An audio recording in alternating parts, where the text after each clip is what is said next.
Good morning, Leigh. Good morning. How are you? We? Oh my goodness. Get out of my head.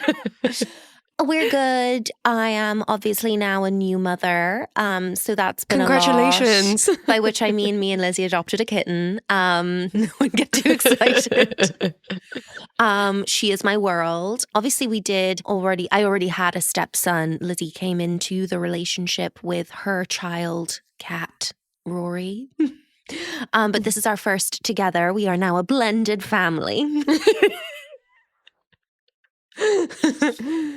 We are dealing with, as I was saying to Fi before we started recording, we're dealing with some kind of sibling rivalry. Yeah. The new baby kitten is obsessed with Rory's tail, which he is not into. No, I can't imagine him loving that. As we've said before in the podcast, he's a deeply opinionated young man. I love how you've got like your animal kids are like now just like a kind of excitable princess toddler and then like a slightly like frustrated like smart little man, and I've just got like quite an odd foster child who's like has a lot of behavioral issues and is very clingy and deeply on the spectrum. If you want to know Rory, mine and Lizzie's older cat's personality, just imagine Michelle from Gilmore Girls. And that is very much who Rory is as a person.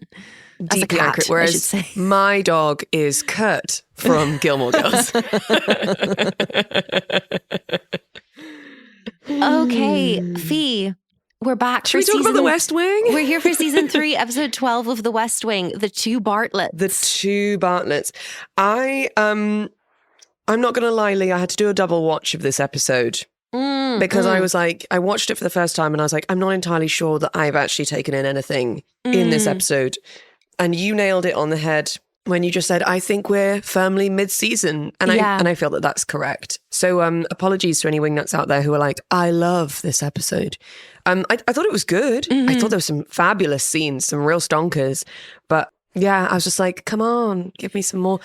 Also, okay, let's top the kind of episode recap by just being like, what was going on with the camera work this week? Okay, yeah, I'm so glad that you brought this up. Why were we so much in close-up?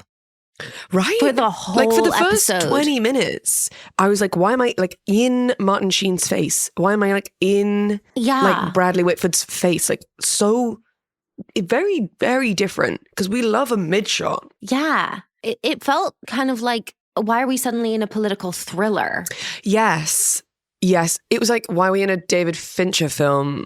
When actually, relatively speaking, this is not the most political thrillery episode of The West Wing. Like that's not. No. It like actually, it's kind of in ways The West Wing at its most rom-com. Very much that. Just very much kind of like, what do we need to happen to move the story along, but also like what would need a bit of time to like marinate. They're like, oh, well, we need to like mention that there's about the Republican candidate in the primaries. But then we need to leave that for a bit of time. And everyone's kind of getting on. So let's give everyone something to kind of fall out about. And then also let's just have Josh Lyman do insane things from start to finish. It felt very much like a seed planting episode. And I think I'm hoping that the seeds that are being planted for kind of very much like character journeys are not just like a random storyline for this week, but are going to be something that bear fruit later on. Yeah, because we'll hit it as we get through the episode, but there's a couple of quite big ticket items for a few characters here that I'm like, if you don't come back and build on this, it's a disservice to the topics you're talking about. Agreed. In that vein, let's slide on into the episode recap with our previously on. And yes, you are correctly. This is just a full Amy and Josh episode. Yeah. And then just a sprinkling of Jed's mental state. But that's it. Yeah. Also, just a brief discussion of the title of the episode, The Two Bartlets. It's very much giving for me Britney and Madonna in the Me Against the Music video. But hey, Bartlett, Britney. Exactly. But Bartlett is both Britney and Madonna. He is the two battling sides. Himself. Two sides of a pop Do you know diva. what I mean? Yeah. Yeah. We must open the episode at 5:14 a.m. Wow. a bit of conjecture to start the episode. I thought it was Josh's alarm going off at 5:14, and therefore I was like... So did I. But I was like, that's a weird alarm. And then I was like, that's got to be his door buzzer. But then he didn't go to the door to like buzz someone in. No. So I was like, oh, it must be the sound of his alarm. But also that must mean, because he did buzz her up, that must mean that he has buzzer access by his bed. Yeah. Which is crazy. What I will say is, oh my God, Get Ready With Me by Josh Lyman. Love seeing his morning routine. He looks like hell. He like stumbles into the kitchen, like throws out a filthy coffee filter. Disgusting. Goes to get coffee out of the fridge. Also, he's a fridge coffee kind of guy. I don't keep my fresh coffee in the fridge. I keep it in a sealed jar out of sunlight. But so sue me. Tell me I'm wrong. The coffee pot is empty. So he then has to return to the bin and pull out the old coffee filter. Leigh? Yeah.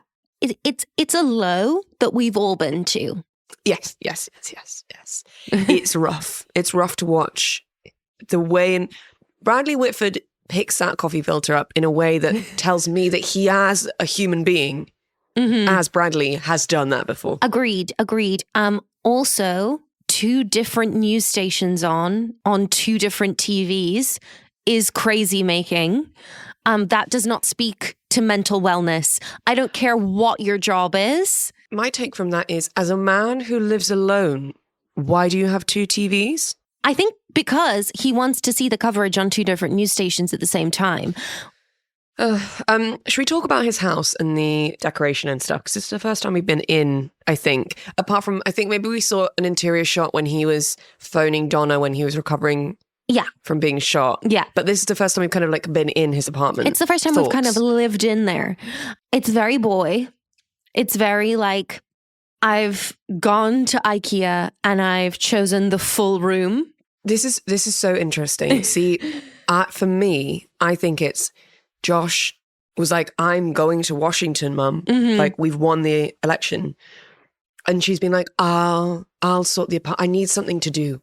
I'll sort your apartment and I'll clear it out. Oh my God, I'm obsessed with this narrative. So you think that Josh's mother flew in and was like, darling, I'm sorting out the flat.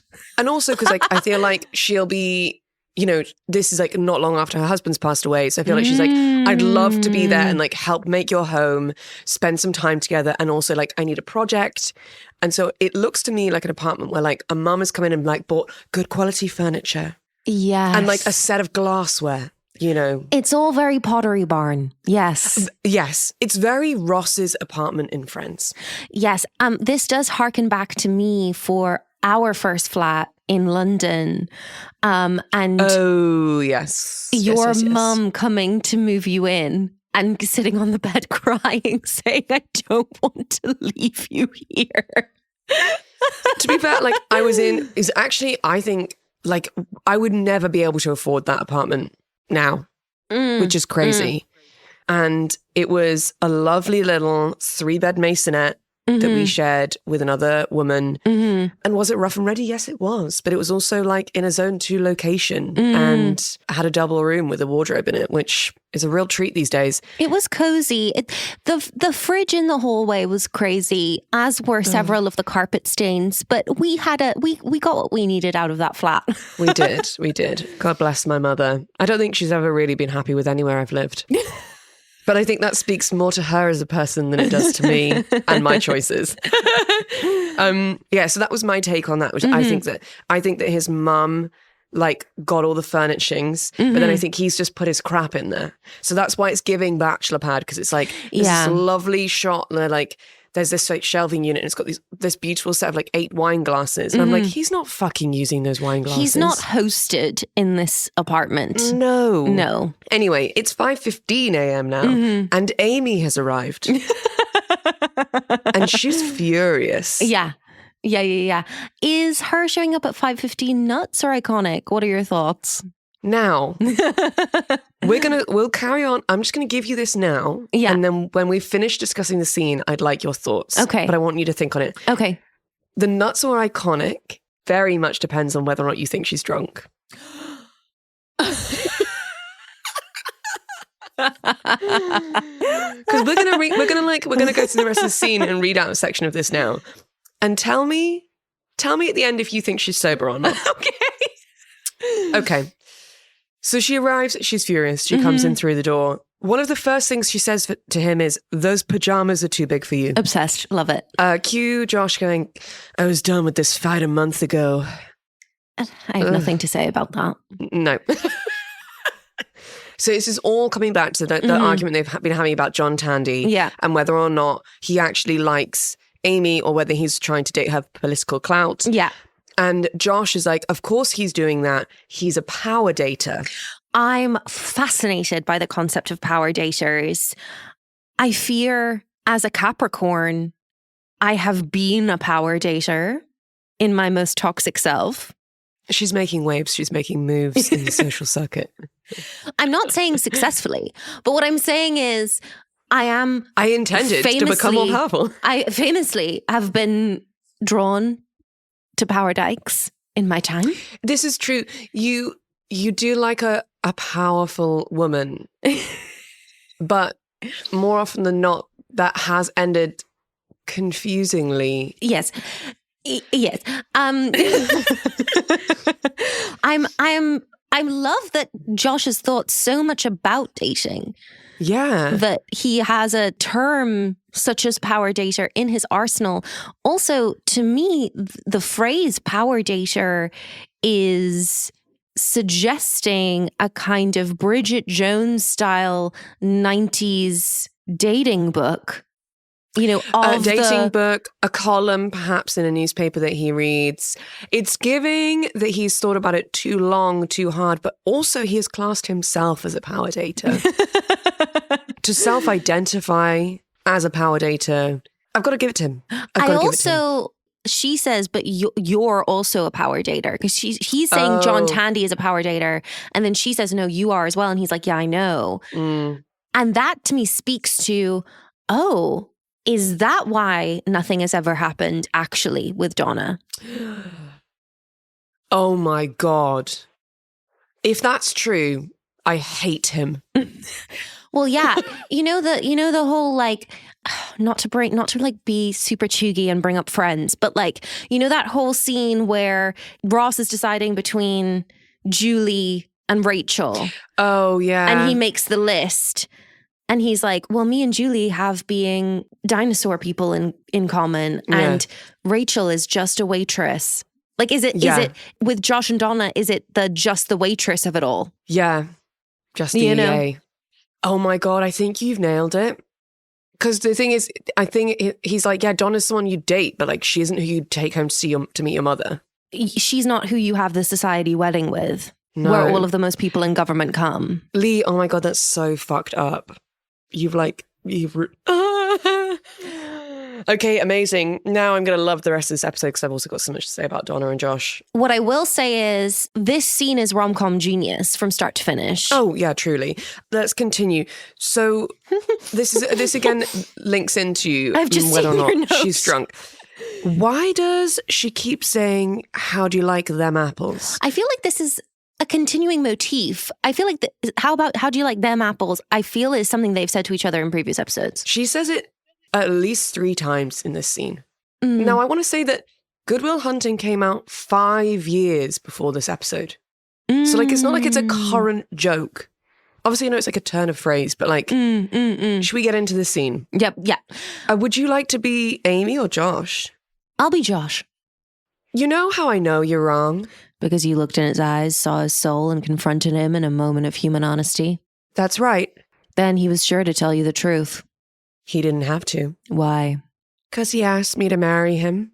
How'd you like them apples? No. He asked you to marry him? Yes.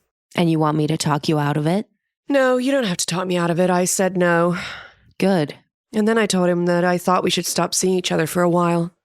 Really? Yes. Okay. Now you're nervous. No, I'm not. It's the MK of it all for me. It's the MK. So... And Bradley Whitford does say MK. Yeah, it's MK. So she's been dating John Tandy for probably a few months, Mm-hmm. like maybe 6 months. Yeah. He's proposed. She's turned him down because she's spent 6 nights with Josh Lyman. Can we discuss the fact that they weren't exclusive and he proposed? Well, did he think they were exclusive? Potentially. Yeah. I mean, I'm not here to shame Amy. Like, if she has an agreement with her partner or if they've never discussed that agreement, so be it. But for me, I was just a bit like, if you sleep with someone else while you're dating someone, just in terms of respect, you should probably just let that person know that you're sleeping with other people. Yeah. Also in terms of like sexual health, it's like important For sure. information. Yeah, that's what. Yeah. Now, we're going to roll back to, is she drunk? And also, my argument for that is it's 5:15 a.m. I don't think she's gone home, and I think John Tandy proposed to her that evening, and she's just stayed out. Oh, can I take that and can I raise you? Yes. He proposed to her that night at like dinner quite early. Yeah. I then think she did go home, but at home, she drank a bottle of wine Yeah. post turning him down. And she has just been pacing her flat ever since, unable to sleep. Because I think she's like, why don't I want to marry John Tandy? Handsome, powerful, smart. We enjoy each other's company. We both have our own careers. He's not trying to muscle in on mine. He's not trying to tell me what to do. Why is it that this annoying ex-roommate of an ex-boyfriend is in my head? Mm-hmm. Stunning work from Aaron. Should we talk about the phone call? Yes. To Leo. Yes. So, oh my God, I almost called her Mandy then. Freudian slip. I mean, So yeah, Amy- it does feel like I mean, she is Mandy. who Mandy was supposed to be. Yeah, she's draft 2 Mandy. Yeah. Sorry, Amy.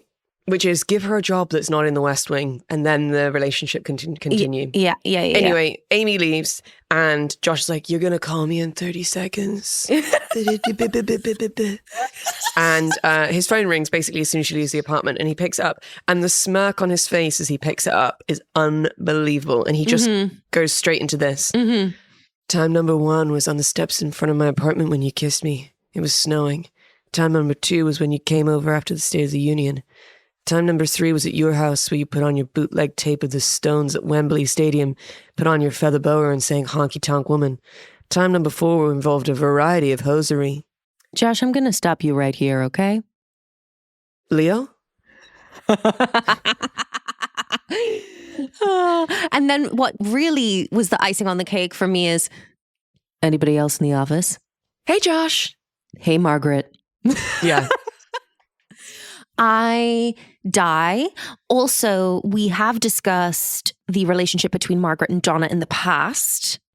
We also know Margaret has a keen eye for detail. She's someone who is not an official stenographer, but certainly takes meeting notes. I believe this full monologue was repeated verbatim back to Donna by Margaret. Word for word, yeah.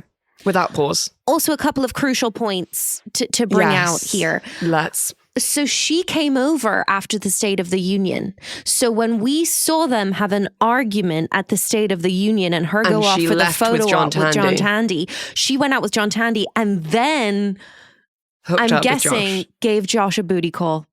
Isn't that insane? It's a risky little game. Like, Sam Seaborn's got this covered. We'll get into it when we talk to Sam about it.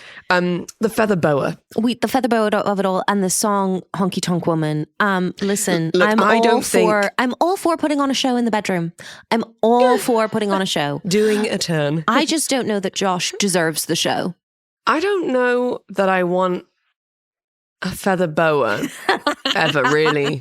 The mess, like I don't think it's Party City for me. You know, it's not fancy. Now, a chat. Why do I feel like we're referencing Friends so much this week? It's because it's rom-com and it's because it's like, yes. Yeah. I'm thinking Chandler Bing scarf dance. Yes. I'll never do a scarf dance for you ever again. We smash into credits at the end of that. Stunning. And then we're on Airforce One. The primaries we know now are in full swing because we're on our way to Iowa. Yeah. For the Iowa caucus. Mm-hmm. And as a TV presenter very helpfully says, Bartlett currently doesn't have a primary challenger. Yes. So that means that the governor who we were talking to previously is not running in Iowa. Can you then join later in the race? You can, but you need a certain threshold of votes. And so the longer and longer you delay, you've missed states. I think like a late party challenger, especially for a sitting president, would be a kind of waste of money, really. It would be a waste of money. I just don't know why you would, as a challenging a sitting president, I don't know why you would launch late unless it's a kind of Biden situation. For sure. Do you want to talk about CJ and her dad? Yeah, CJ is kind of doing the Lord's work with her dad. Her dad is clearly, it kind of starts off like maybe he's just being kind of a blustering dad over the phone. Yeah.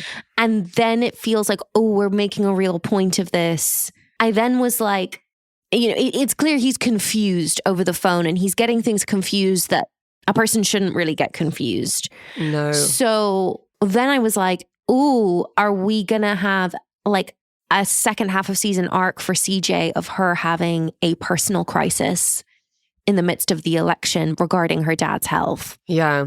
I mean, the repetition of, like, it's insinuating Alzheimer's. Yeah, dementia, certainly. Yeah. We learn in this scene that governor called Governor Ritchie is standing as one of the Republican primary candidates and his numbers are looking quite good. And CJ's kind of buzzed about that because he's super far right. And I think she's like, that's great for us. Then Toby and her kind of walking and talking, and we have some conversation about butter figurines. What in the America is that? Yeah. So they talk about 4-H, which they are summer camps. Oh, but do you think because it's the state fair that they do all the butter sculptures at? So do you think if you were at a certain summer camp, you would have been taken to the state fair? Yeah, it's like, because Lizzie was a camp counselor at a 4-H camp. Uh-huh. But it's kind of like, I think a combination of like youth volunteering and camp and like young farmers kind of vibe and like, right, you know, that kind of umbrella. But for some reason, there's butter figurines involved. Honestly, I've been looking at some of them online and it's insane. Like the detail is crazy. And yes, at the state fair, they always have the butter cow.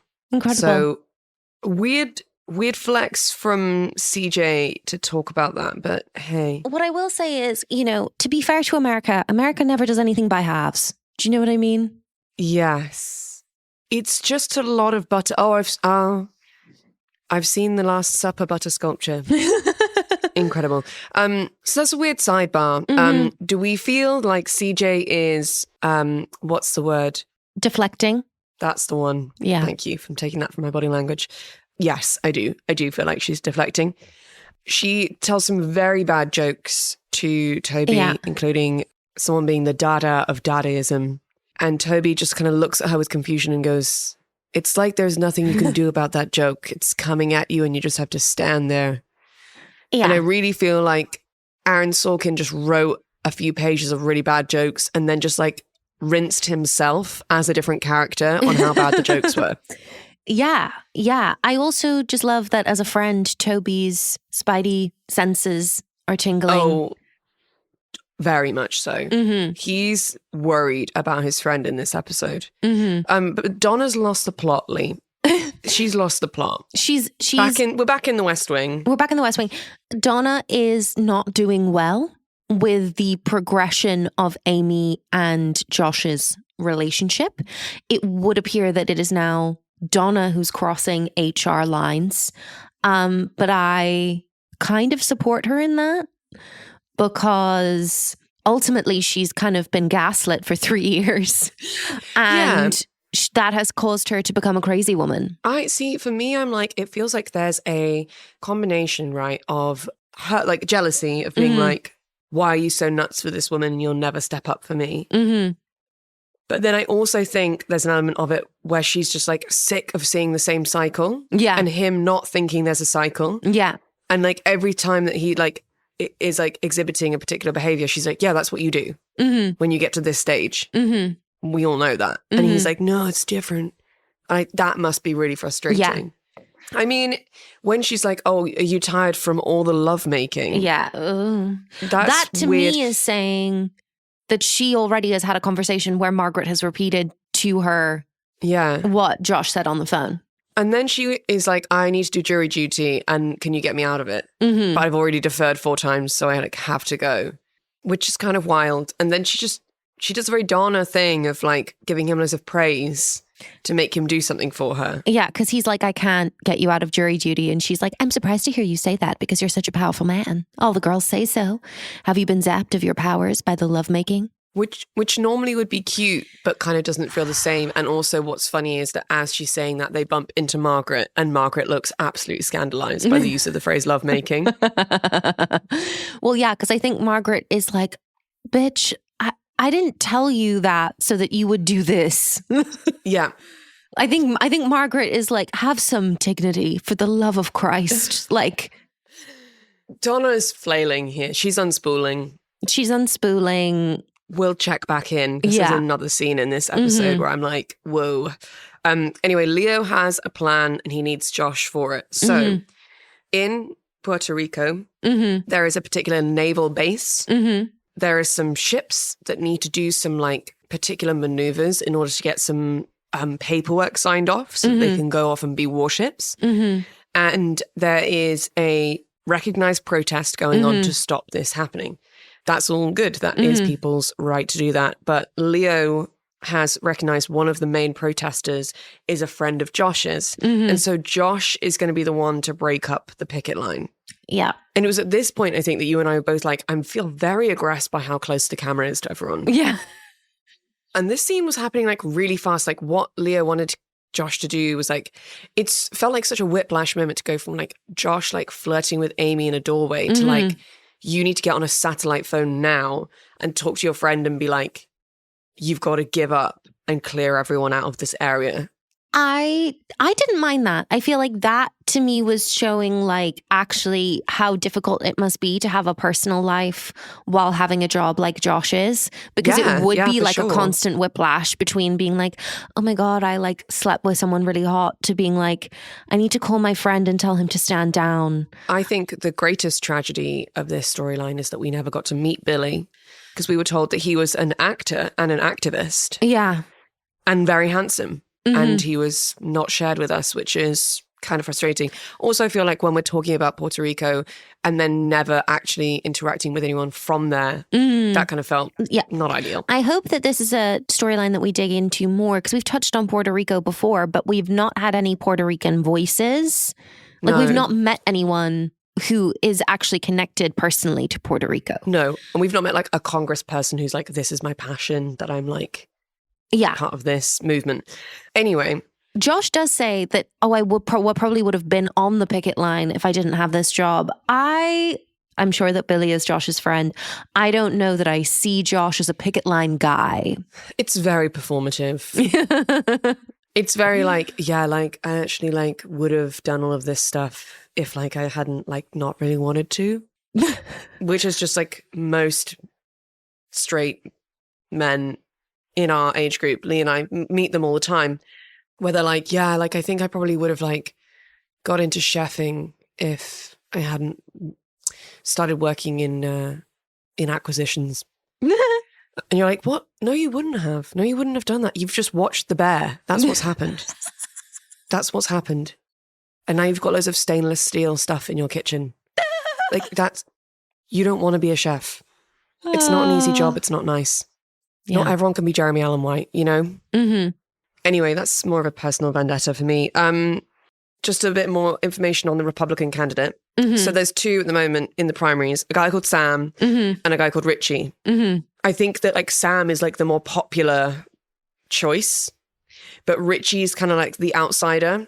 He's quite like far right. And I think Jed and Toby and CJ are all like, God, we'd be quids in if we had Richie. Now, this to me smacks of when everyone was massively joking about Trump in 2016 and everyone was like, oh, it would be amazing if he was the Republican Candidate, like, what a candidate, laugh. because, you know, then Hillary will just like breeze into the Oval Office.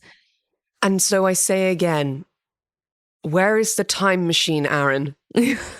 Yeah. How do you know this? It's scary. Spooky.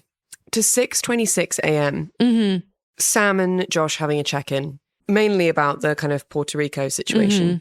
And then like just as soon as he finishes speaking about like quite an intense piece of like international politics he's doing, he's like, yeah, Tandy proposed to Amy. And he's like smirking. And I feel that that was private information. Yeah. That he had he had no right to tell Sam that. But also, if I had that information, I would tell you. Yeah, but we're best friends. You know, when you're like, and you wouldn't be saying it as a bragging thing. You'd be like, oh my God, we need to talk about this. Yeah. As opposed to like leaning on a door frame, smirking and being like, yeah, she was at my house this morning, but he proposed and she said no. Because then we have this moment of genius from Sam Seaborn. I would like to be Sam, if I may. No, don't do this. What? I recognize this. What? She didn't break up with him for you, I guarantee. She is a fully independent woman. She is the real thing. Stop looking at her differently than you did yesterday. And then he says, guys like you, I'm one of them.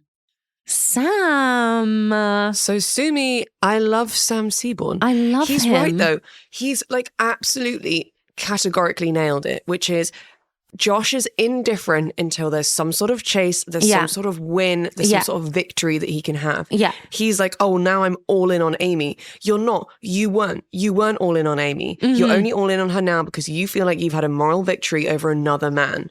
She doesn't feel differently about you than she did yesterday.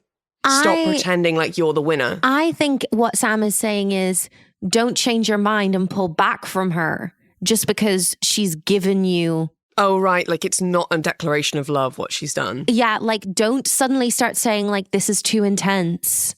I'm just not ready for a commitment right now. Because actually she's not asked you for anything. She's just given you information. Yeah, but I think what Sam's saying that is she's in love with you. She's not in love with you. I think Sam's got one more stage on that, which is he's like, she didn't break up with the dude for you.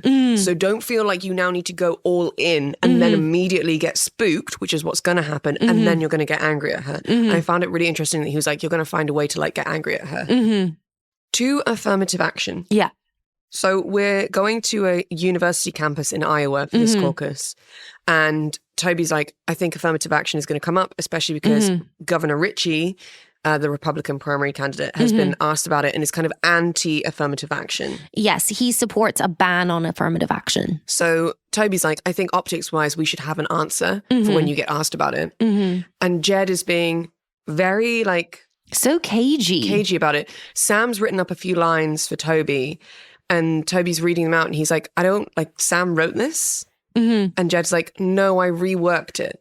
Which is a real worst nightmare for Toby. Yeah, and Toby's like, yeah, I can tell because suddenly it's like all this highfalutin language and I've been talking for a full paragraph and I have no idea what you're saying. Yeah. So, well, I had a question for you on this one. So kind of rewriting that to stand in a purposefully like blurred place on affirmative action. In like Clinton era politics, like 2001, was this quite like a buzz topic? I'm trying to think back to when I was in high school. Now, so I watching this was like, what the hell is going on with Jed in this episode? Like affirmative action is a pretty safe topic. But then I was thinking back to when I was applying to college. I do remember there being discussion about, oh, it would be amazing if you could find a Native American ancestor back there somewhere. And it being, you know, the unfairness of affirmative action or whatever, obviously at a predominantly white school. But that I feel like that then makes it a very interesting topic for like that like faction of Democrats who are like highly educated, middle class or above, who are like, sorry, wait, no, I should have this thing. That's not fair. Yeah. So I can understand why like what Toby's saying is like, let's not get confused by privilege here and think about the fact that like this is Western society that we live in has been weighted for hundreds of years against a lot of people. Like, why shouldn't it actually be weighted more to them if that's what you think it is? Yeah, I mean, I think it's the same kind of thinking that you see today, even among people who like see themselves as liberal. I think, who was I talking to? I was talking to somebody recently and they were saying, I think that their boss, who was like a, middle-class white woman and a mother of 2 boys, was saying like, I just worry about them because it's the worst time in the world to be a straight white man. And they're going to struggle so much as boys. And yeah, there's definitely that thinking that still exists and is phenomenally short-sighted. Correct. I thought it was interesting. So there's that side of the pudding for me with Jed, which is he's not clocking his own privilege. And then there's the other side of it, which is he looks really tired. Yeah. And he says to Toby, look, we're going to Iowa where we've already won. I'm not ignoring the state. And I say, thank you for getting me elected in the first place. And we're back on the plane. And I'll tell you what else. I don't think it's a good idea for us to be fighting for news coverage with 3 governors, 2 senators, and the head of the Church of I Hate You. Let's just get in under the radar. It's him being like, I just want an easy day at the office. Yeah. And I feel like Toby's like, where's Jed gone? Yeah, it feels like some post State of the Union burnout with Jed. Yeah. So there's worry there because you see Toby being like, okay, are you up for this race? And you also see Toby being like, we can't try and win this election by just like cruising on the last election. Yeah. Then we go into an equally tough scene. Didn't see this coming. Oh, no, me either. Where Toby goes back to where CJ's sitting and they're chatting about the affirmative action thing. And CJ's like, oh, you don't want to talk to me about that like I'm one of those Democrats that's like not about affirmative action. And Toby says, well, like your father needed the GI Bill and so did mine, which I thought was a very interesting argument. Yeah. To be like, well, if there hadn't been government support for our parents, we wouldn't be in the position that we're in. And it sounds like, what Toby's saying is it was the GI Bill that took both of our families from working class to college educated. Yeah. And also confirmation that Toby's dad was in the military. Oh my God, so true. Yes. And interesting that I'd say probably from that, it seems like both his dad and CJ's dad served in Korea. I suppose it's possible that their dads served in World War II if they were like young. I mean, CJ said when my dad got back from Korea. Right. But it could be that Toby's dad had a longer career in the military, maybe. Then CJ, this is tough. For me, I found. I found it really tough. But then I feel like she's been given to us as a very unflawed character. Like she hasn't really had any opinions that I'm like, oh, that's a clang in 2025. This is the first time I think that I've been like, oh, I don't think I'm on the same page as you on this one.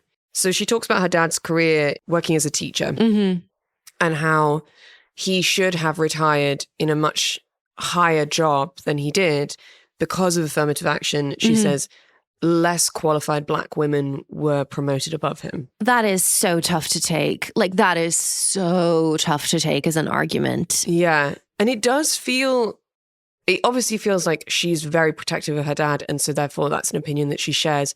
But the phrasing of it feels like that's what she's ingested through her childhood. That's always been what her dad said. Because I've seen her as a woman in politics not feel like that. Yeah. So it is interesting, isn't it? It is interesting. And I get that all of us come out with our most problematic, our most ingrained, unconscious bias when we are burnt out, when we are under pressure, when we are angry, when we are sad. Like, that is when your unconscious bias comes out, right? Especially as someone who's like, white and privileged, and maybe a view comes out that's kind of so ingrained that you've not interrogated it. Yeah. But it was a pretty extreme statement from CJ. It really was. And I think it was really interesting how the first thing Toby said after that wasn't to like question her on it. He just went, and how is he these days? Yeah. Which I think speaks volumes. But he's like, wow, I don't think that we're upset about affirmative action, are we? Deep down, I think we're upset about your dad and you don't want to talk about it. I think in 2025, if this scene was being written, Charlie would have been in the room when she was saying that. Agreed. But I feel like she never would have said it if Charlie was in the room. Yeah. And that for me is also something that you're like, CJ, you need to interrogate that. Yeah. If that's how you feel, but you won't say it in front of a person of color, then you know it's racist, what you're saying. So you got to do the work. Yeah. But to Josh's friend, really great scene. The conversation on the phone that Josh has been having with Billy is cut off because Billy's satellite phone's run out of battery. And Josh is like, look, I don't really want to do this anymore. And the head of security guy is like, well, you have to. And he's like, look, you're free to arrest them or shoot them, but we won't because it's bad politics. And then he has this kind of tirade about how Puerto Rico has never been free to actually decide what it wants to stand for, and how all of the military testing that goes on in that area is actually causing huge, long-standing health problems for the people that live there. And he's like, when is the time for Puerto Rico to be protesting? Yeah. Amazing. Yeah. Now, this caused an identity crisis for me because I loved Josh standing up for Puerto Rico. I think the issue of Puerto Rico is not something that is spoken of enough, again, by white privileged people who are allies to the Puerto Rican cause rather than being Puerto Rican themselves. I think Puerto Rico needs more allies, more vocal allies. So I loved Josh standing up for this. It's one of the few times that I'm completely behind Josh kicking off and using his kind of bombast for good. And I also find myself for the first time totally against what CJ is saying. And I had a crisis. So interesting. Aaron's toying with us. But I thought it was really, really interesting to see Josh in a really powerful position, he's deputy chief of staff and he's got all this clout, right? And so much opinion, and he's that's his moment. He's on his soapbox and he's like, this is how I feel about this topic. And then to have Leo and this other guy who outrank him going, no, that's fine, do the job. That must be such a tough part of that role to be like, I'm so powerful but I don't hold the keys. Yeah. And I can't, on a very basic level, I can't stick up for my friend. I can't do right by my friend. I just have to do what I'm told. Who's on a totally righteous cause, Yeah, which I agree with. Yeah, so interesting. But he doesn't kind of really sit in that for very long because he immediately goes to meet Amy and ask her on holiday. This is crazy. He's first of all, the Burberry scarf. I think we've seen the Burberry scarf before. Yeah. Anyway, Amy's absolutely knocking the house down with a speech. Great to see her in a working environment because I feel like we only ever really see her in her office. So it's quite nice to see her as a speaker. Can I just have a brief moment of conjecture for the Burberry scarf? I think that Josh went on an adult family vacation to London. And I think the whole family went to Burberry and each bought a London souvenir. Yeah, I really see Burberry. that for them. And I see his mum like putting it over his shoulders and smoothing it down, being and be like, oh, Joshy, it looks so nice. It looks so smart, Joshy. It looks so good at work. Yeah, and was like, your father and I are buying you the scarf. It's just what you need for your big important career. When he was 22. Yeah. Okay, love that. Then Josh is like, let's go on holiday, which is exactly what Sam said not to do, which was immediately go all in. I then got super confused because they kept talking about Henry and who's going to watch Henry, and I was like, does Amy have a child? Yeah, I think Henry's a dog. Henry is a dog, which I found out later. Henry is a basset hound, but I was like, what the fuck, guys? This is the first scene that made me feel like Josh is good in bed. See, I thought this scene was, we've had fun, but I'll really show you a good time in Tahiti. No, I disagree. I think the way that she was looking at him, I think she's like, oh, I'm gonna have a good time if we go to Tahiti. The whole thing's very hot and heavy, I see, and I think that this was actually him following Sam's advice by being like, don't get spooked and freak out on her just because she's given you one sign that she's into you and you've won. Don't get spooked and run away. But I think Sam's like, don't get spooked and run away. Maybe ask her out for dinner, plan a weekend away, rather than being like, we're going to go on an all-out holiday to Tahiti, buy bikinis. Yeah. Which is too much. It's too much. She's literally just been proposed to. And I think what we're learning here is that I am more susceptible to love bombing than Fi. No,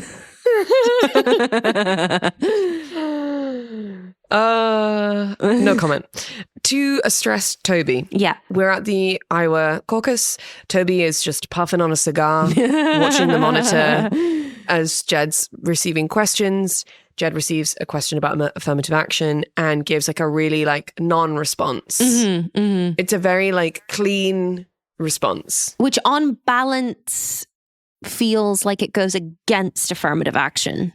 Yeah, if you like really, and I think that's what Toby's saying. He's like, the news cycle is going to tear apart every tiny bit of wording. So you can't say stuff that doesn't mean anything because then it could mean anything. Small piece of conjecture. Donna trying to get thrown off jury duty is very similar to when you were trying to get thrown off jury duty. Yeah, that's true. That is very true. And no comment. I'm not going to get into this in too much detail because it's just kind of like a very fun side quest for Sam Seaborn. Yes. But do you remember in the Crackpots and These Women? Yes. We met Robert Engler, who was into UFOs. Yes. Well, welcome back, Bob, to the West Wing. Obsessed. We love Sam Lloyd. Big fan of the actor Sam Lloyd. Great guy. R.I.P. And a small moment for a line that just opened up a whole lore for me from Sam Seaborn, just as an aside while he's speaking to the UFO guy. This is like that Dungeons and Dragons camp all over again. Dungeons and Dragons camp? It's important. Like the glow up of Sam Seaborn is something that I really want to know about in detail. Yeah. Like I can't express how convinced I am that he was quite an unfortunate looking teenage boy who didn't like have very fancy clothes. That was fine. Just sort of like put on what he put on and played his games and read his books. And then at some point puberty kicked in a big way and people were like, whoa, what happened to loser Sam Seaborn? Because he's hot now. I think that he was one of those boys that was like tiny forever and was like one of the last ones to grow. Yeah. Like genuinely, there was a good period of time where I was taller than my brother Leigh. Oh. My brother is now 6'3". But yeah, there was that like, yeah, my brother didn't start growing until he was like 17, 18. Oh. He just had a little boy body. It's such a sensational non-storyline given to Sam. Yeah. So Bob thinks the gold in Fort Knox has been replaced by like alien stuff that the government's keeping secret. And I do think that this is, again, this storyline is pulling into kind of the father and child thread of this. There's a lot episode, of dad stuff going on in this episode that I didn't really fully engage with. Bob is clearly, his father has recently passed away. And he's like, my dad did a lot of work on this. I'm doing work on this. So there's a lot of that going on. There's a knock on the door and it's Josh giving a quick update on the protests in Puerto Rico. Again, in the same sentence, he's like, I'm also going on a sexy holiday with my sexy girlfriend, which feels crazy. The quote is, I've got to go online and buy Tahitian things. Oh, Josh. And then Sam does a very kind thing and he turns back to Bob and he's like, I've just spoken with an associate of mine that has high security clearance. Like, I can't give you the go-ahead to keep pursuing this. But hey, if you want to keep investigating, that's what you should do. Because I feel like he understands, like it's not about patronizing Bob. He's like, oh, I feel like this perhaps might be you processing your grief. Yeah. And actually that's not my business. Yeah. I think you should just keep doing what you're doing. Yeah. Because if that's what's helping you, then you should do that. Yeah. It's very very handled kind by Sam. Very kind.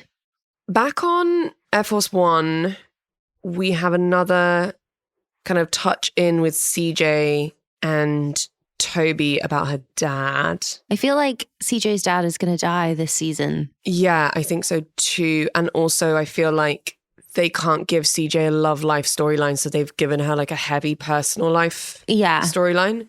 And then Toby comes out with some like really intense stuff so she's talking about how she's really buzzed for Governor Ritchie to win as primary candidate for the Republicans. And Toby then quotes something in, I assume Latin. I don't. Yeah, or Latin or Hebrew. To me, it sounded like Spanish. I'm not sure. Please, wingnuts, if you know, let us know. But he's like, the translation is, when the gods wish to punish us, they answer our prayers. That's some Catholic shite from a Jewish man. Do you know what I mean? Yeah. But I also, again, I'm terrified because I'm like, it's Trump. It's 2016. Yeah. Then we have a bizarre scene, which is essentially between Leo and Josh, where Josh is like, I plan to go on holiday with my girlfriend. And Leo's like, go forth and shag. Because I am a lonely divorced man. Yeah. My wife lives in my house. I live in a hotel. This is why. Leo, why are you still living in a hotel? It's been like multiple years. You could have gotten an apartment by now. The money you're wasting living at the Watergate is insane. Insane. I don't understand why Mallory's not sorted him out with like a lovely little one bed. Yeah. Crazy. So Josh has kind of got the green light to go on this holiday. Yeah. We have Donna enter in a whirlwind with her like next harebrained scheme for getting struck off from jury duty. Now, this sideswiped me in a huge way.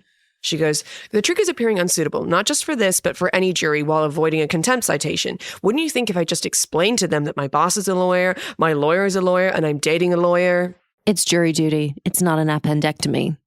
He didn't even listen. He didn't even listen. She said, she admitted to him, I'm dating a lawyer. I'm dating Cliff. Yeah. And he's so wrapped up in Amy and Tahiti. Yeah. Like I think that's the first time that she's mentioned that she's dating Cliff again. Yeah. And her face as he walks away from her is her being like, yeah. It's over. Yeah. It's over. He's gone. Oh, I felt it in my guts. And then there's just this horrendous conversation with Amy where he lets her down and he's saying that there's this meeting he can't possibly miss and they're not going to Tahiti. Well, actually, so twofold. Yes, the conversation is horrible. Like letting her down and being like, we're not going to Tahiti. But he's like, there's this meeting in 2 days' time and it's all about like this protest that's been going on and one of my friends is involved. And Amy says, and Leo says you can't go on holiday. And he said, he's honest with her. He says, no, he's not. I want to stay. And so I will give him props for the honesty. He then immediately ruins it. By being angry with her. Being angry with her when she's done nothing wrong for no reason. Yeah. Which is exactly what Sam said he would do. Which is he's love bombed her, then been like, actually, that's kind of insane. Like, my job is more important. Pulled back. And then been like, whoa, why are you being crazy, Amy? Hate him. I mean, Amy's retort is amazing. Don't get angry at me. You're getting preemptively angry with me, which assumes I'm other people. And quite frankly, I'd rather be a political asset, if you know what I mean. Which is like, if you're going to fuck with me, red him for filth. Then we'll go back to being people that email each other about work. Because I'm not going to be like the other women you date. I think there's too much fire with these two for it to last long term. Agreed. We win the Iowa Democratic Caucus. No one really cares. No one really cares. 9:25 p.m. We're all back in the West Wing. Everyone's returned from Airforce One and from Iowa. And Toby walks through the door and immediately is handed like some papers by Ginger on affirmative action for him to talk to CJ about. And I rate that Toby, as a friend, is like, I think you need to look at your racist opinions and here's some information that you might want to read. Agreed. It is a devastating scene. Whoa. It's a devastating scene, but it is also not the fault of the black women who were promoted above him, CJ, that your dad now has dementia. That's not a cause and effect relationship that we can defend. No, I feel like she's coming to terms with the fact that her dad has an illness, but she can't name it yet. So she's in this bargaining stage. Yeah. And she's decided that this is the chip at this particular part of the game. And it's really interesting because Toby kind of lets her speak. And at no point does he say in any of the scenes that he has with her, you're wrong, or I'm disappointed in how you feel. He just like lets her speak and like lets her sit in the aftermath of her opinions. Yeah. Which I think is a really good friend. Sam pops his head in. Obviously, he's been to the butter convention thing. And then there's a really beautiful moment where he talks about Bob and the alien stuff. And Toby and CJ gaslight him that actually aliens are kept at Fort Knox. It's incredible. It's amazing. But it's like all these little like, CJ was like basically on the verge of tears and then Sam comes in and she does another like, I'm not crying moment. And then they take the piss out of Sam together. And all through that, Toby and CJ like have these shared looks. And that's them, I think, telling each other that they love each other. Yeah. Agreed. And basically her being like, I know I'm wrong, but I can't talk about this. Yeah. And him being like, I'm here for whenever you need to talk to me. But wordlessly while bullying Sam. The wordless acting that these two do with each other is like indecent. It's incredible. Yeah. back to Josh's apartment. Mm-hmm. I think this comes back to the love bombing thing where you're like, this is amazing. I'm so proud of Josh. And I was like, this is the most disgusting thing I've ever seen. Why?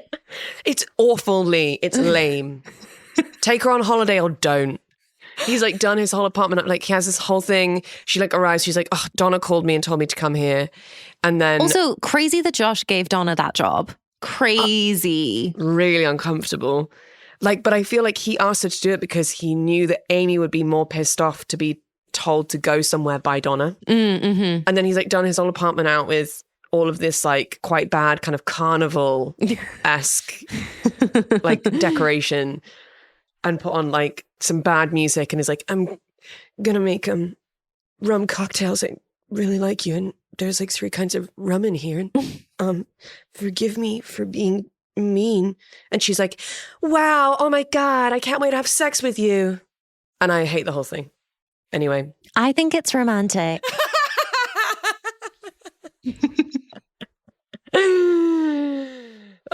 I just don't trust men. I mean, hey, you're preaching to the choir. Another man literally proposed to her this week. This is insane. Give the woman some space. Send her on holiday alone. Be like, I've got you like an all-inclusive package to like go to a spa for 3 days. You deserve it. Do something like that. Don't throw her shitty like pity party in your own apartment, which is just a way for you to get laid. Anyway, should we finish the episode? Please. We've been talking for so long. Just to like cap this scene. The scene between Jed and Toby at the end of the episode is insane. Insane. Yeah. Insane from both of them. I don't know what Toby thought was going to happen when he opens the line of discussion that he does. I think he's provoking him. He's trying to wake up the other Bartlett. So we close out with Jed and Toby in the Oval Office. Conjecture. Toby mentions that he worked briefly as a telemarketer. I would like to know more about that. Toby's kind of pushing Jed on this affirmative action thing. Jed's retort is, my family signed the Declaration of Independence. You think I have an ethnicity problem? Yeah. Which is crazy. Yeah. If anything, that like probably is more indication that you have an ethnicity problem. Sure. All of the founding fathers basically were slave owners and they were actively kicking Native American people off their land. Like, please. As a man who loves history, Jed, take some time, read some books. I was very interested by Toby. Toby brings up, he's like, the thing why Richie does so well, and this is why he kind of was like, he was like, oh, when I was working as a telemarketer and I was calling people in New York, having the name Toby Ziegler worked for me. But there were other states that I called that I had to use different names. And he was like, Governor Richie works in all states. Yeah. And then he's like, the difference between him and you is that like, it's educated and it's masculine. And Richie has masculine and you have educated. And educated basically doesn't work in every state. And I then felt like I was going to be physically sick. Yeah. Because this feels so present and uncomfortable. Because this is just America now. Which is that being educated is like a slur. Like that's the last thing you want to be. You want to be strong and male and a patriot. And then we had this scene. So I like the stuff about the two Bartlets. And I like Toby's like, cool. So like we have this like absent-minded professor and then we have this like lethal Nobel laureate. And I think what he's trying to do is he's trying to wake up the lethal Nobel laureate. Yeah. So what Toby says is, sir, I don't think that I need to tell you that the level of respect with which the staff speak of you doesn't change depending on whether or not you're in the room. But there's always been a concern about the two Bartlets. The absent-minded professor with the odd-dad sense of humor, disarming and unthreatening, good for all time zones. And the Nobel laureate, still searching for salvation, lonely, frustrated, lethal. And then he's like, the one whose father never liked him because he was too smart. Whoa. And then Jed's like, the fuck you talking about? And then he's like, your father used to hit you. Whoa. And then he's like, he didn't like you, sir. That's why he hit you. That's why people hit each other. He didn't like you and you were smarter than he was. And then he does like a thing where he's like, well, if you win, maybe your daddy will be proud of you, which is kind of crazy. Yeah. And it's kind of like a bizarre note to end the episode on. It's just like, heavy. It's really heavy, and like you leave Jed just like sat with his head in his hands. That's how the episode ends. It's fucked up. But part of me is like, I don't really know why we had to use the like kind of actual real life storyline of Jed being like someone who experienced abuse in the home as a child, for Toby to make the point, which is if you are being like the kind, smart dad who's good in all time zones, you will get punched down. Like you have to fight back. Yeah. Which famously like isn't really how people should view abuse. No. It's all a bit weird. And like, I'm like, where are we going? And also like, this feels like an intrinsically like crazy place for them to leave their relationship. I know. It's like, I felt like we were on such good, solid ground between Toby and the president last episode. And now this like grit in their relationship is very much kind of announced itself again, kind of out of nowhere. Crazy. Shall we go to the quick fires? Please. Best fashion for you. I actually think, although it was a horrible scene to watch, in the final scene with CJ and Toby, she's wearing like a really great like grey trench and like silk neck scarf. Oh, yes. Her waist looks teeny tiny in it. What could a British or Irish politician never get away with? This was a tough one for me. Yeah, I just think throwing someone like a holiday from home and not immediately getting dumped. Because in Britain, you would just get dumped, I think. What was the queerest moment that never intended to be queer? Your father hit you because he didn't like you, Mr. President. Yeah. I do think it's just like the queer, emotionally literate friend, like coaxing their cis male friend to a point of realization. What was your best writerly moment? CJ says to her dad on the phone at the top of the episode, like, oh, I'm not going to be tired when we get back. I don't get tired at 8 p.m. And then the minute she walks through the White House doors, the first thing she says is that she's tired.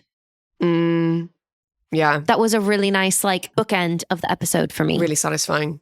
What was your man, I feel like a man? My wife lives in my house. I live in a hotel.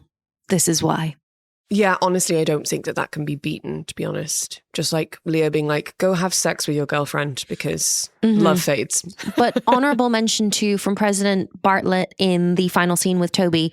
I don't know what the hell goes on in a Brooklyn shrink's office, but get it the hell out of my house. Yeah, referring to like the White House as your house, I think is probably the most masculine thing a person can do. Also kind of deriding Brooklyn shrinks. Yeah.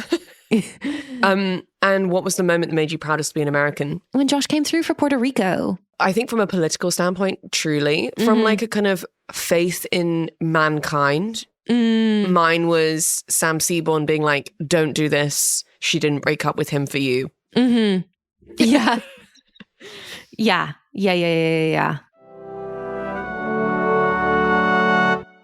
Okay, Leigh, what are we learning about this week? Well, this has been a long time coming. This was a request that we received quite a while ago from Lauren. She was asking for us to do a study session on what even is Airforce One. And it's been a while since Airforce One has kind of been relevant. Amazing. So it was finally the right timing. Kenneth T. Walsh, author of Airforce One, A History of Presidents and Their Planes, says Airforce One is a symbol of the projection of American power, an individual president's character and personality, and America's technological prowess. What a quote. Yeah. So Airforce One is technically the air traffic control designation for any U.S. Air Force aircraft carrying the president. Okay. But it is closely associated with a pair of jumbo jets, which are... there's two. There's two identical planes, which are expressly for presidential use. And since 1991, that has been two jumbo jets, identical Boeing 747s. The first sitting president to travel by airplane was FDR. He flew to the Casablanca conference to plot Allied war strategy with Winston Churchill. And at the time, obviously, there were German U-boats in the Atlantic Ocean, which is why he didn't travel by boat. Oh, fun. So like that's kind of the origin of like taking to the skies. Yes. They decided that it was safer for Roosevelt to travel to Morocco by a propeller-driven Boeing 314 Clipper, which was the largest commercial aircraft at the time. It was leased by the US Navy, but manned by civilian Pan Am crew.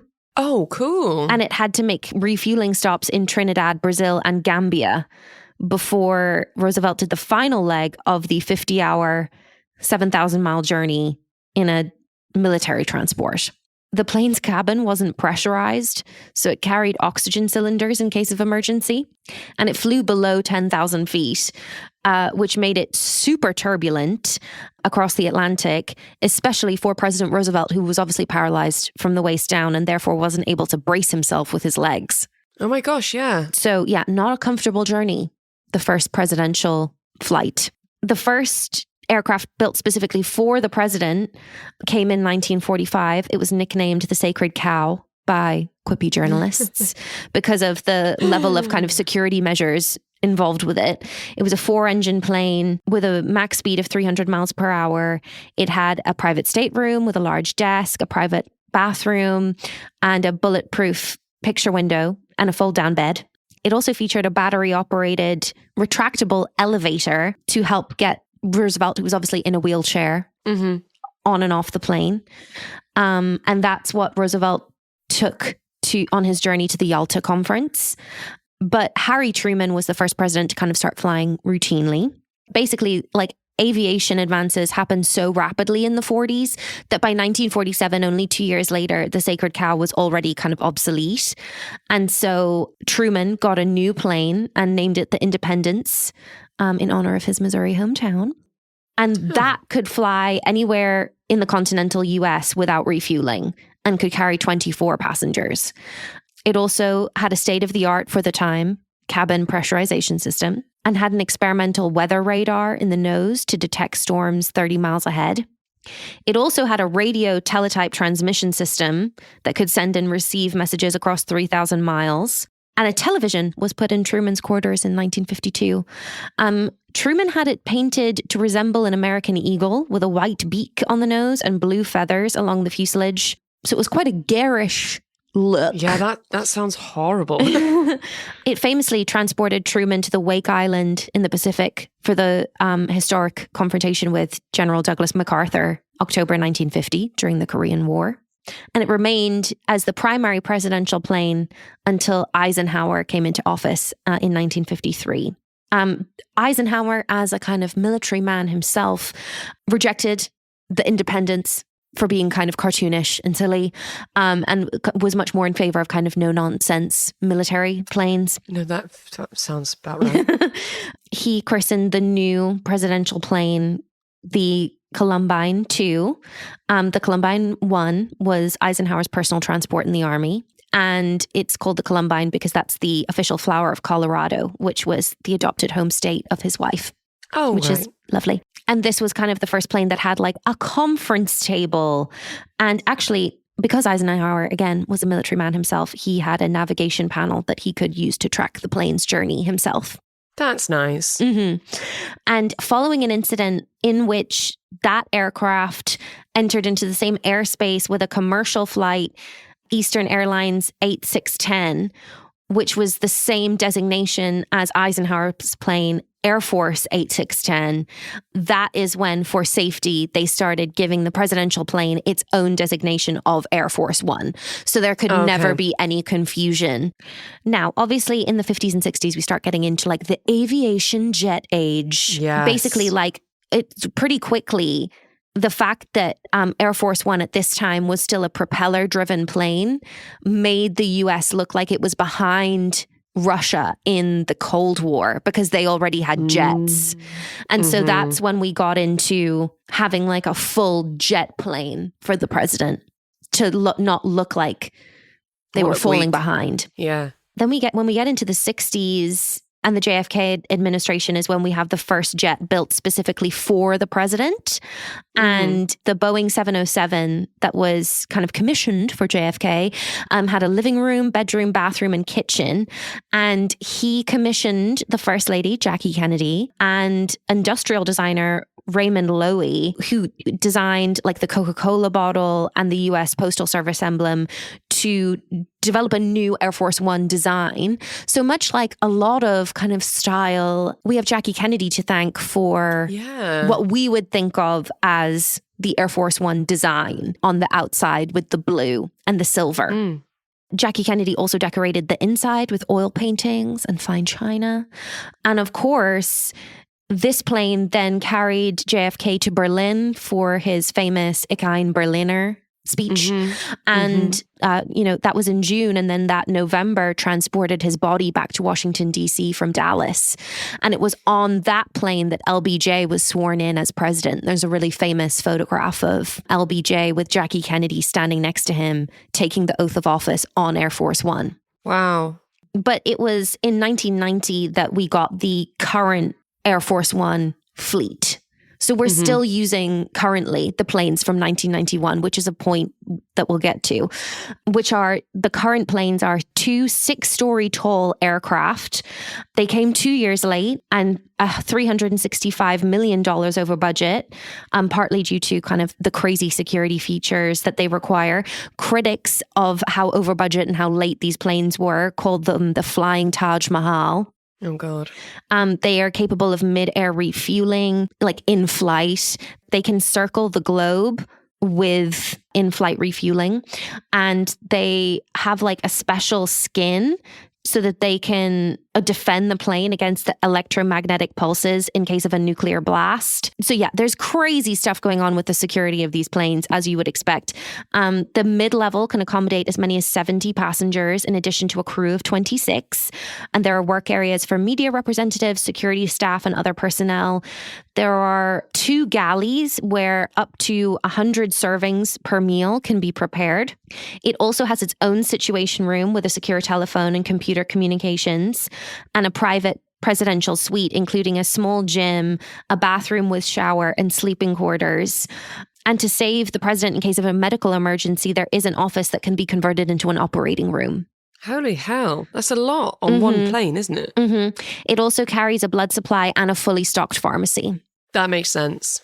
Now, what I find interesting, I was not aware of the history of Air Force One on 9/11. And I find it interesting that we are spending some time on Air Force One in what in real time in America is kind of the immediate aftermath of 9/11. Yeah. Because when Bush was famously in like an elementary school classroom and was told that the 9/11 attacks were happening, the safest place anyone could think to put him was on Air Force One in the sky. Yeah. While there were no other planes in the sky. So for the next 8 hours, with American airspace completely cleared, President Bush was in the sky in Air Force One. Sonia Ross, who's a reporter for Associated Press, what will follow is kind of an oral history that's been given by people who were on Air Force One with the president that day. Sonia Ross, who's a reporter for Associated Press, said this was a garden variety trip. It was low-ranking staff and a lot of the top journalists didn't come. It was a scrub trip. Because obviously, when they set out to go to that Florida classroom, they were just thinking it was kind of it was an education visit to talk about No Child Left Behind. It wasn't like a high-profile presidential trip. So yeah, I think that's super interesting. Master Sergeant Dana Lark, who was superintendent of communications for Air Force One that day, said, from all indications, it was going to be a simple trip. I had breakfast with one of the navigators and we were talking about how we were having breakfast in Florida and we're going to be back for lunch. Colonel Mark Tillman, who was presidential pilot of Air Force One that day, said, we were all getting ready based on the estimated departure time. All of us had already shown up on the plane. And again, Master Sergeant Dana Lark. There were 2 TV tuners, worldwide television tuners, at my workspace on Air Force One. They were like old school rabbit ears, UHF and VHF frequencies. We didn't have the ability to tune into CNN, Fox, or anything else. It was the Today Show, the strongest signal that day. And they're showing pictures of the towers, smoke billowing out. I saw the second airplane strike. I said, oh shit. I just dropped everything and ran downstairs to get Colonel Tillman, who is the pilot. You've got to come see this. So Staff Sergeant William Buzz Bazinski, a member of the security team for Air Force One, our job is to protect the asset, Air Force One.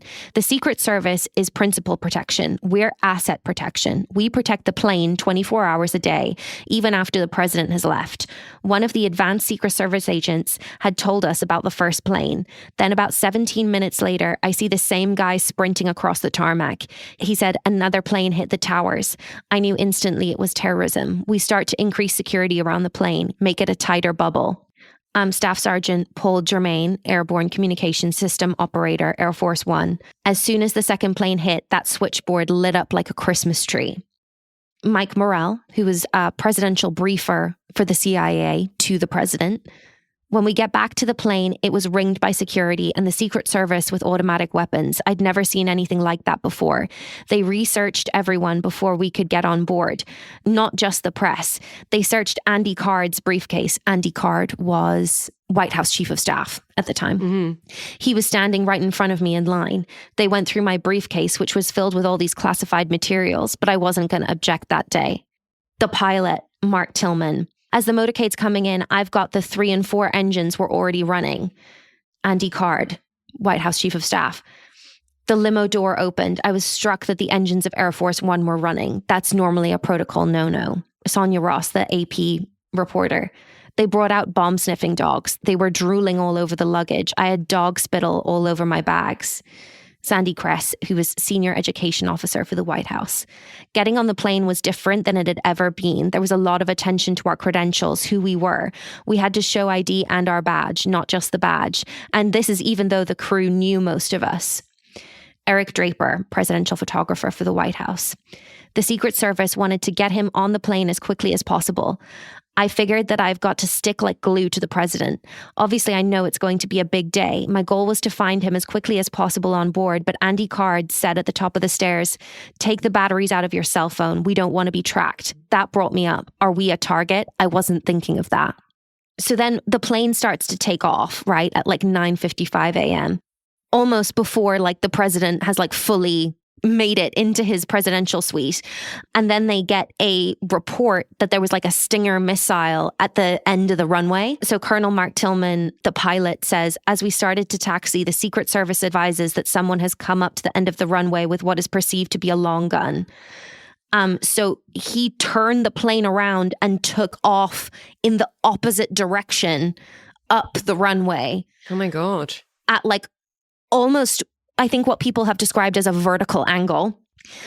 Representative Adam Putman, a Republican from Florida, says there was one van, maybe a press van, that was parked too close to the plane's wing. I remember a Secret Service agent running down the aisle. They opened the back stairs. He ran down to move the truck. He never made it back on board. They didn't wait for him. This is so crazy. God. It's like a movie. Because the thing is, we've got to remember, like on 9/11, people didn't know what other attacks were being planned. No. Gordon Jondro, who was assistant press secretary at the White House, so a Carol, if you will, we took off and it was like something out of the movie Independence Day. That thing took off like a rocket. The lamps were shaking. They'd fired the engines up so much. Carl Rover, senior advisor at the White House. Colonel Tillman stood that thing on its tail, just nose up, tail down, like we were on a roller coaster. Whoa. Can you imagine being the pilot of Airforce One that day? Andy Card, White House Chief of Staff, so the Leo of the Bush White House.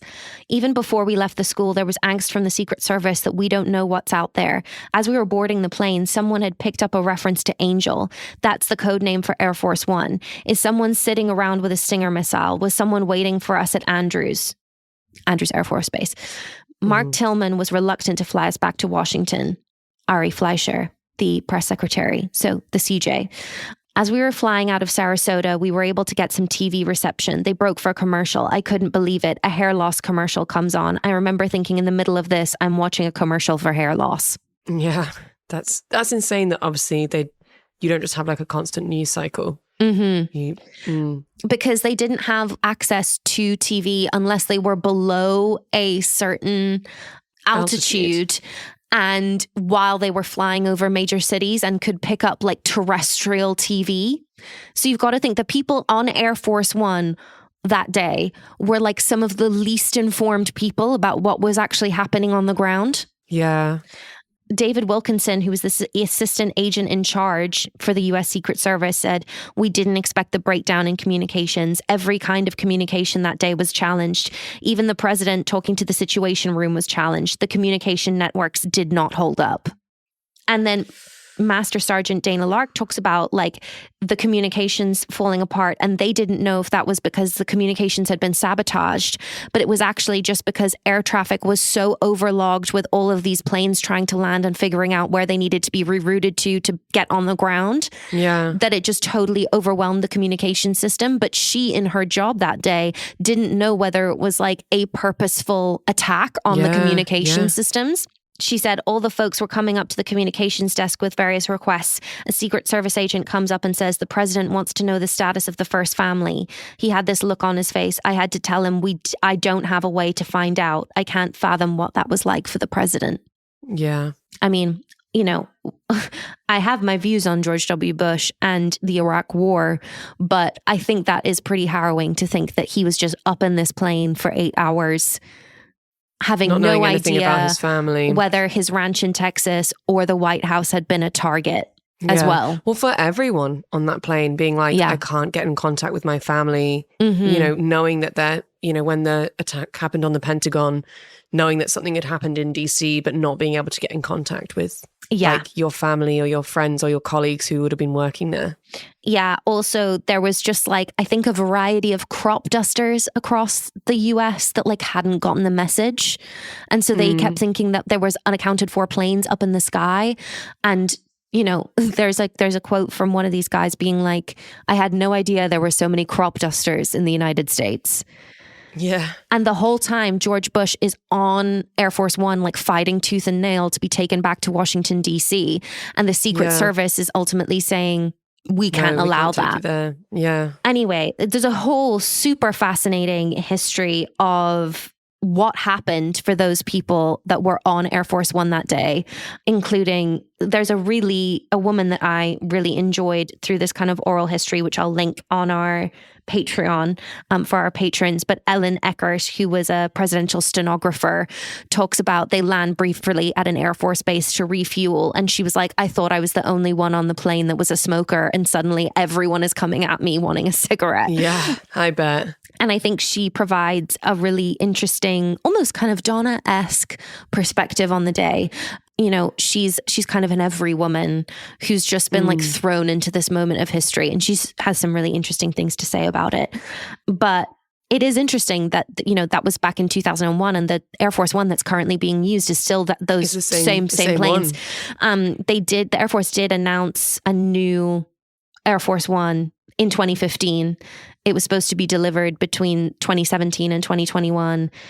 It's now looking like it's going to be minimum 2027. It's like wildly over budget. It's lost Boeing more than $2 billion so far. Holy shit. The last program to replace Air Force One began under Reagan and was completed under George H.W. Bush and cost $660 million, according to the Los Angeles Times. But of course, there's a whole situation going on at the moment with, I think, due to frustrations over the delays of the new Air Force One fleet, partly, obviously, President Trump accepting a plane from the government of Qatar and the questions around the legality of that. But currently, the Air Force does have that plane in its possession. And unsurprisingly, it's going to take apparently up to about $1 billion to get that plane outfitted in the way that Air Force One needs to be. So when Trump says that, you know, it's a free plane, it's still running into all of the same problems that the Boeing ones are running into. Ultimately, it's a mess. And Air Force One desperately needs upgrading. If anyone's got a few $1 billion they want to throw in the pot, I'm sure it would be appreciated. Yeah. But I think it's so interesting when we think about the lack of technology that was available on Air Force One on the day of the September 11th attacks, and just how in the dark everyone on the plane was. Yeah. And for so long. 8 hours is a long time.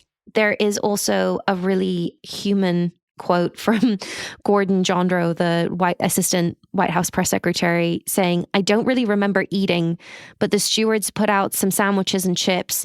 The Air Force bills you for your meals aboard Air Force One through the White House military office. I remember a couple of days later getting a bill for $9.18. The bill said for meals on September 11th between Sarasota, Barksdale, Off Tut, Washington. It's a weird receipt, isn't it? It's a weird receipt. Yeah. I mean, see, they stopped twice until they eventually decided that they could take the president back to Washington. But the pilot kind of closes this oral history by saying, Mark Tillman, it was a long day. As we're landing, I'm thinking, all I've got to do is get him on the ground. Then I can hand him off to the Marines. I'm watching the fighters scream by underneath, doing suppression, trying to figure out if there was anything waiting for us. The landing itself, after everything, was entirely normal. Yeah. It must have been so strange having been just like in that plane all day and then going back to your home that evening and like crashing into the real world where like everything had been moving so quickly and like the news cycle had just been going and going and going. Yeah. Like to go from nothing and everyone just sitting there being like, God, I just want to get home to like smashing back into reality must have been crazy. And I mean, also when they stopped, so they took off with nowhere to go, which is crazy, and without a full fuel load. And so then when they finally decided that they could stop in Louisiana to refuel, they then also decided that in case Airforce One and the president were, so they also didn't know if there was someone on the plane who was part of the attacks. So they had like police and Secret Service stationed at various parts of the plane. And then in Louisiana, when they decided they were able to stop to refuel, they ditched most of the people who were on the plane in Louisiana. So those like Republican congressmen just got ditched in Louisiana when there were like no flights for the foreseeable. Whoa. And like all of the reporters basically got ditched in Louisiana. And like that stenographer that I was talking about, Ellen Eckert, she talks about the fact that she was initially told that she was going to be one of the people left behind in Louisiana and how relieved she was because she'd had these conversations about like, was Airforce One the safest place she could possibly be or the most dangerous? And then at the last minute, somebody runs down the stairs of Airforce One before they're about to take off again. The military base that they're on, they take off in such a hurry again from Louisiana that the base that they were on weren't even like super aware that the president was leaving again. They thought he was going to be there longer. And somebody runs back down the stairs and says like, Andy Card, the White House chief of staff, has changed his mind. Like, Ellen, get back on the plane. And she's like, ah. Oh my God. And then talking about like feeling ashamed that she felt scared and like she didn't want to get back on the plane. So interesting getting a snapshot of like such a significant day of history, but from an entirely different place, you know, because you always hear people being like, oh, I was where I was when I was watching the news. But like this group of people who are like, well, we couldn't watch the news. We were just on Airforce One with the president. Yeah. And then it's just like totally stripped back to like bare minimum team. And it's just the president and like a very small group of people on an empty plane. Really eerie. Just like circling with nowhere to go. Really eerie. It would make a great stage play. That's all I have to say. Just some people trapped on a plane. We should come back and do this next week. Let's. For episode 13, unlucky for some. We are Queer Girls Watch, wherever you get your socials. You can email us, queergirlswatch@gmail.com. And please do check out our Patreon because we would love to be able to keep covering our costs and keep making this podcast. And we really appreciate everyone who helps us do that. Also, you do get way more of the study session on there, if that's interesting for anybody. Yeah, Leigh's study notes are like, it's great. And then there's also like room to like discuss what we've been discussing with other wingnuts. And yeah, it's just a fun vibe over there. See you next time. Well, I'll see you next time. Bye-bye. Bye-bye.